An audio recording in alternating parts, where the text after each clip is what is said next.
Chapter 22. Just the two of us, plus one. The tiny knock at her door late that evening sent up her alarm at first. She hadn't felt too great after Will had left. She tried to shake her bad feeling with a few movies, some popcorn, and music, but when night came, she had more unease. When Noah revealed himself through the cracked door above the lock chain, Lindy almost leapt out of her slippers. She closed the door to snatch the lock off to let him in. He was holding a dark bag. I hope I don't have a weird rule about not eating breakfast at night. Before she could finish smiling, his head dipped for her, giving her a quick but consuming kiss. Is it okay for me to come in? Are you going to keep asking me that? Yes. She gestured for him to come in, and he closed the door behind himself. You want a drink? Beer? He questioned enthusiastically. Lindy held up a finger. She went to her refrigerator that was covered in sticky notes and Sesame Street magnets and pulled out a wine cooler. This is the closest thing I have. It was his second time inside her home, and she wasn't at all used to it. His brow kicked up. Fuzzy navel? I haven't tried it, but I heard it's good. He set the bag on her kitchen table. So what happened after I left with that guy that showed up? Were you guys all right today? She nodded. Yeah. Why don't we eat and we can talk about it? Lindy made sure that they sat on the love seat in her living room and not the couch. He came to let us know some guys from another MC were heading here. What? Lindy quickly swallowed her pancake. Noah handed her a napkin. Yeah, it's not guaranteed, but the source was pretty reliable. What does that mean? Why are they...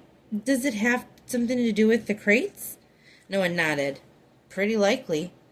Noah, this town's not even on the map. It is now, baby. She lowered her head to stare at their plates. It's going to be all right. If they come, we'll make sure they don't cause anyone harm, and we're going to do our best to keep it quiet. So this is your place, huh? He tried not so subtly to change the conversation. It was my grandmother's. Now it's mine. Noah's finger was on her chin, making her look up at him again.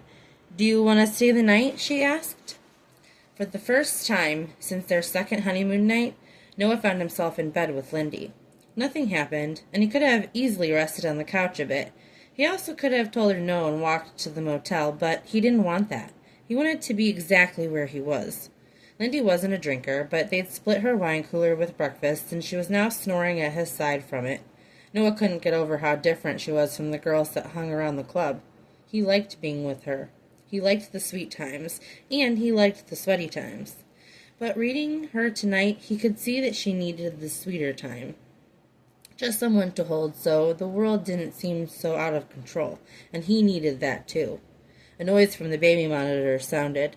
Noah glanced over at Lindy, who was passed out on her stomach before he heard it again. Slipping out of the bed, Noah took the monitor out of the room with him to not wake her. In the room down the short hall, he found Max in his crib with his feet kicking. Noah looked down at him. What's up, big man?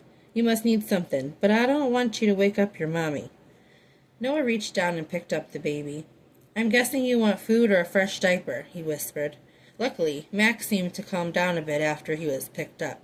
Noah still couldn't believe how light he was. The diaper didn't feel wet, so that reason got scratched. Food, then. Noah tucked Max into his arm and hoped Lindy had some bottled milk in the refrigerator. Lindy turned over, feeling like something was off. The first thing she realized was that Noah wasn't in the bed anymore. What time was it? Had he gone? The next thing she realized was that the baby monitor was gone from the nightstand. That's what had really woken her. It was still dark, but Max usually woke up at least once during the night for a change and feeding. She got up from the bed and heard the TV on. It was dark, but the glare was visible from the hall. In the living room, she discovered Noah sitting on her couch with an alert Max in his lap. Lindy glanced at the TV to see that they were watching professional wrestling. Did the TV wake you up? I'm sorry. Lindy thought her heart would squeeze out of her chest at the sight of her tiny baby in the huge biker's arms again. And unless she was dreaming, Max seemed interested in the program. Do you like that show? She asked him, moving toward the couch. He's a night owl, I think. Lindy sat down next to them. A half-empty bottle of milk was on the coffee table. You fed him? she questioned, but it sounded like an accusation. Yeah, he was hungry as hell, too. I tried to pull the bottle away, and he fought me for it. Lindy grimaced. Never try to pull the bottle away. After that heavy round of drinking, I figured you wanted to sleep it off. So I tried to handle the little guy for you. He keeps it simple. I appreciate it. Lindy sat back next to them on the couch, hearing the crowd shout. This was strange. Someone else being here with her like this? She was so used to being alone. There was a buzz and lightness around her that had nothing to do with any alcohol. How long have you been a part of an MC? 9 years. 9? Yeah. They must be like your family then. Noah was quiet as he held Max. Yeah, we're brothers. Family doesn't have to be always through blood. That kind of contradicts being a nomad, doesn't it? I mean, never mind. It's probably not for me to understand. Noah glanced away from her again. What about you? Where are your people? I'm not in an MC. He grinned. You know what I mean. Lindy's breath was quick before she spoke. My mom had some addiction issues when I was growing up. I was raised by my grandmother most of my life until she passed away. My mom's in South Carolina. Her sister takes care of her. And my dad, I don't really have any info on him. My grandma told me once that they were really in love. She let her voice trail off. Noah listened quietly. I know one thing. Your grandma raised a pretty cool chick. Lady, he corrected. Thank you. His hand was on hers, lifting it. You're wearing your ring. The diamond reflected the lights from the TV, and so did the silver wedding band above it. When I'm at home, I can't help it. They look good on you. I wish you could wear them all the time. When he looked up at her, she felt she didn't know.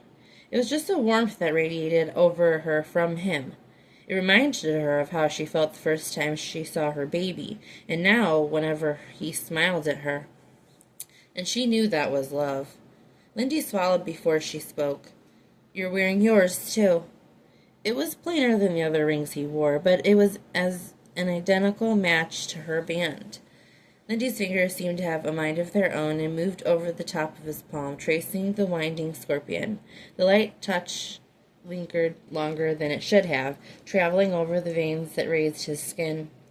Why aren't you sleeping? She asked. You don't even look tired. At the motel you were up a long time, too. Noah slowly blinked.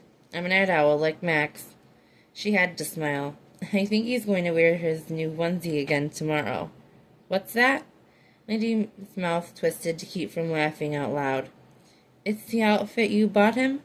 Oh, that's what it's called. She nodded and noticed that his eyes wandering over her face. You know how hard a time I'm having not kissing you right now? His voice was stark and deep in the living room. Lindy leaned over and kissed him lightly. Max made a little noise and she smiled at him, drawing a circle over his full belly. What if we just stayed married? Noah heard the words so clear he thought he'd said it. It surprised him and scared him a little. He understood he cared about Lindy and he cared about Max, but he never imagined himself as any kind of family man. She was right. Being a nomad was in direct opposition to being in a family. The Death Skulls were his family, but this was something else. She'd been through so much getting abandoned by that piece of shit Durand. Promising to keep them safe was a different level of commitment than being an actual family. How could he do that and then have the itch hit him to get back on the road? What about when Tin got everything settled and his job was over?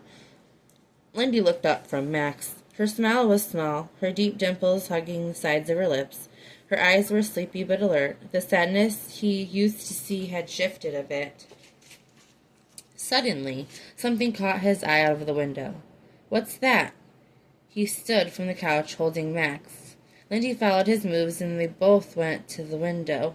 Then her gasp filled the room. It's a fire! She exclaimed. It's coming from the Langley mansion.